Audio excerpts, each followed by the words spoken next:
Ya, strategi pemasaran PT Samudra Indonesia.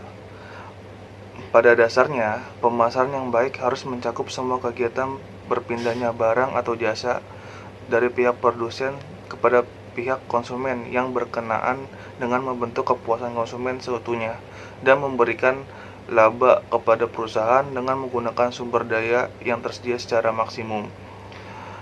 Hal yang sama terjadi pada PT Samudra Indonesia, karena yang menjadi pesaing tidak hanya perusahaan transportasi laut lainnya, tetapi juga perusahaan pengirim barang melalui darat dan udara yang mengakibatkan ketatnya persaingannya.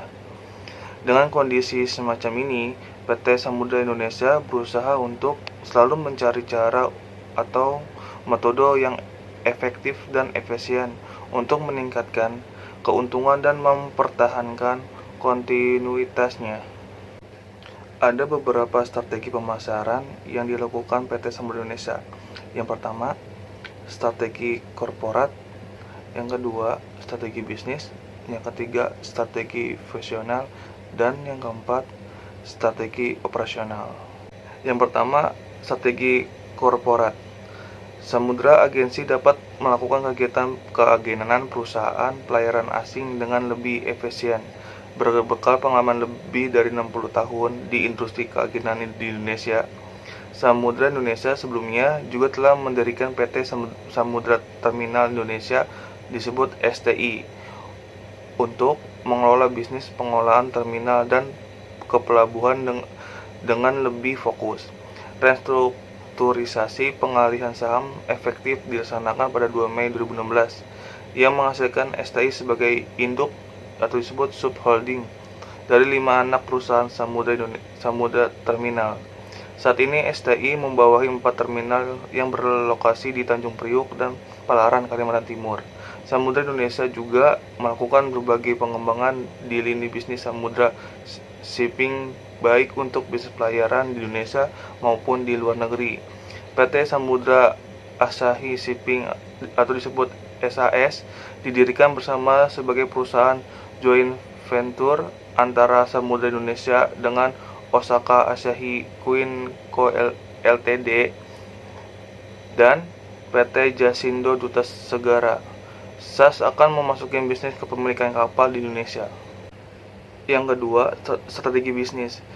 Jika melihat intensitas tingkat persaingan yang cukup tinggi dan makin kompetitif pada industri jasa transportasi angkutan laut saat ini, maka strategi yang tepat untuk PT Samudra Indonesia Ship Management adalah strategi produk leadership, yaitu dengan lebih meningkatkan kualitas produk, baik dari segi fitur dan fungsi dan faktor lain, di mana perusahaan ingin menunjukkan bahwa produknya sangat lebih layak untuk digunakan.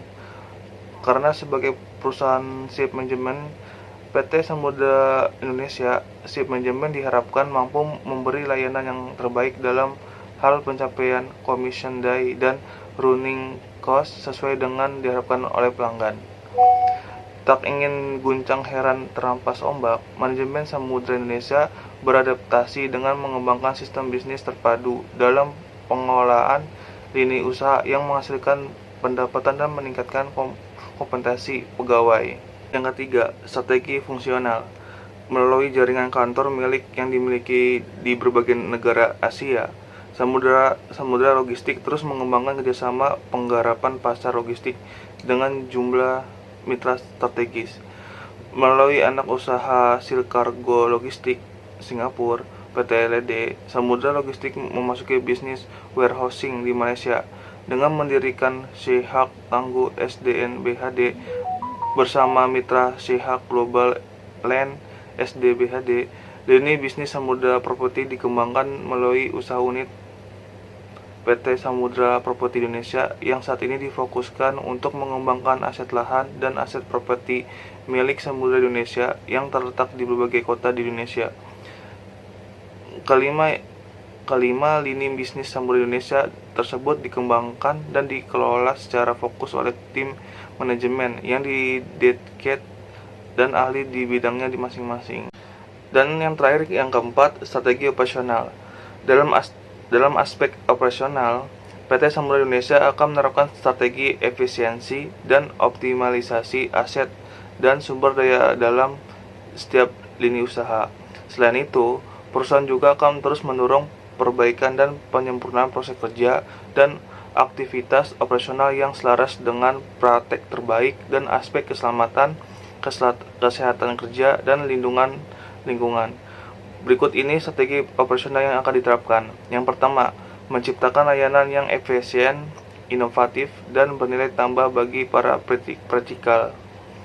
Yang kedua, melakukan pengembangan pasar untuk keagenan lokal dan subagen. Yang ketiga, melakukan pembaharuan peralatan, sarana, dan prasarana serta menyempurnakan standar prosedur operasional atau disebut SOP. Yang keempat, meningkatkan utilitas kapal, rasionalisasi rute, dan memiliki target pasar yang tepat.